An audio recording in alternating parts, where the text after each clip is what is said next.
Hello, and welcome to this breastfeeding community and to the Miranda Method, where we provide real help for real moms. I'm Miranda Johnson-Haddad, and I'm an international board-certified lactation consultant. In this talk, I'll be sharing some tips for getting off to a good start with breastfeeding. Whether you're expecting your first baby or getting ready to welcome your fifth, these tips and suggestions can help you to achieve your breastfeeding goals. What's more, this information will help you regardless of where you will be delivering, in a hospital, a birthing center, or even at home, and regardless of how you'll be delivering, whether vaginally or by C-section. Maybe you already know where you'll be delivering, or maybe you're still considering your options. You may even have developed a birth plan that you've shared with your physician or midwife. Or perhaps your style is more of a wait-and-see-how-it-goes approach to life in general, including to childbirth. Either way is just fine, because every woman is different, and every labor and delivery experience will be different too, even for the same woman.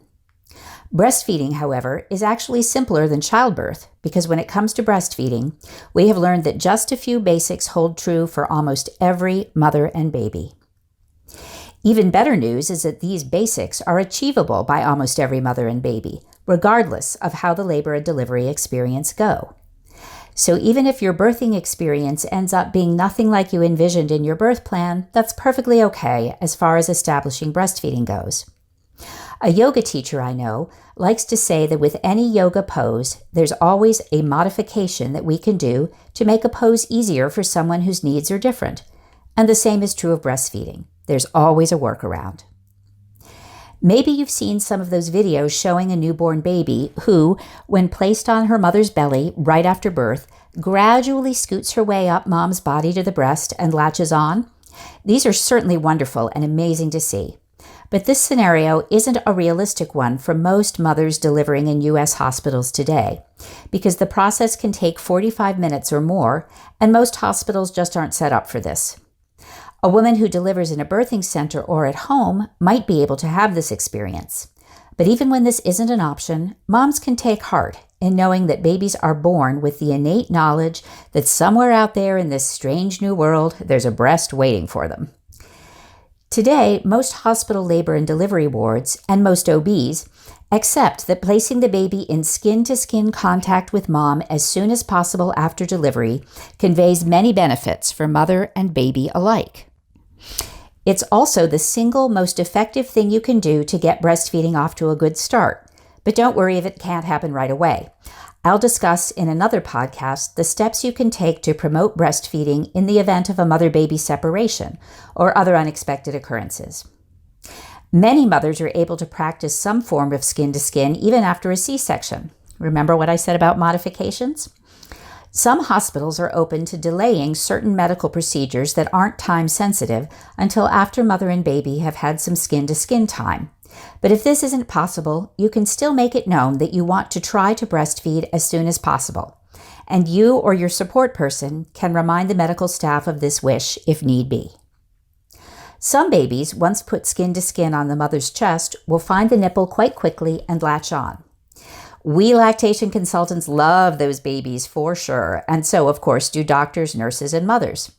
But what many moms and some healthcare professionals don't realize is that even a baby who merely nuzzles and sniffs and licks the nipple, what is known as nippling behavior, is also doing a great job because this behavior counts in terms of getting breastfeeding established.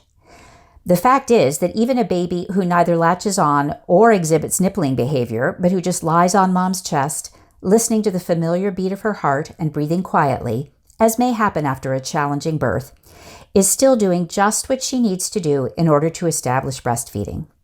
So mothers, just relax and hold that baby. Welcome him or her. Speak softly to him or her. You've both been through a lot together. Now you can enjoy being together in this new way. Typically, newborns are awake and alert for the first couple of hours after birth, but then they may be sleepy and hard to rouse for the next 24 hours.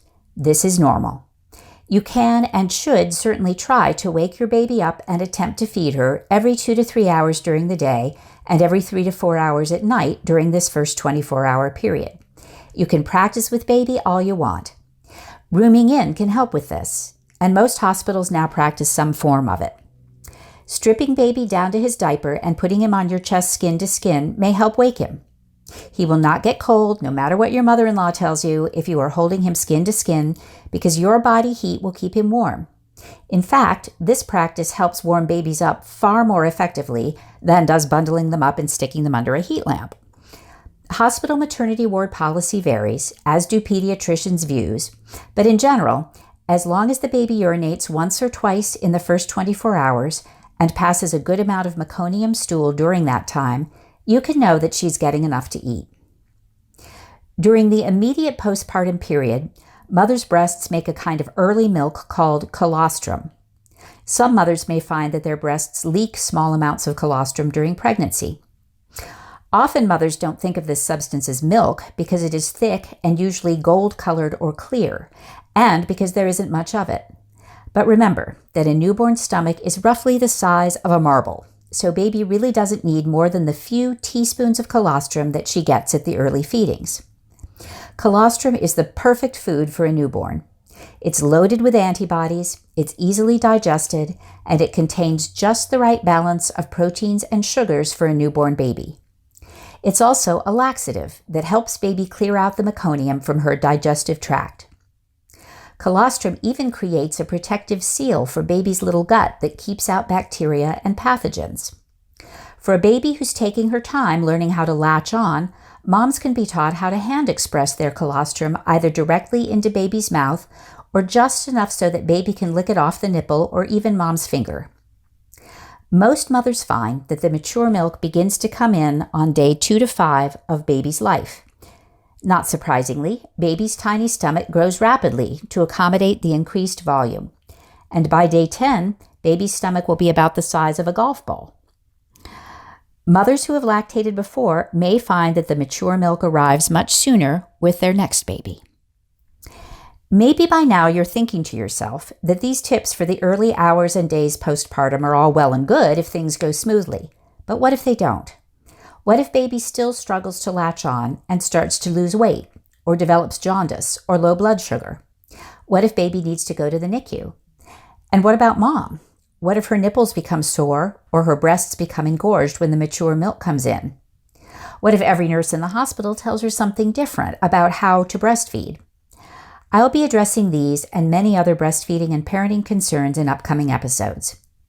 So if this podcast has been helpful for you, I hope that you'll check out some of my other recordings. I'm Miranda Johnson-Haddad of the Miranda Method. Thanks for listening, and I'll be with you next time.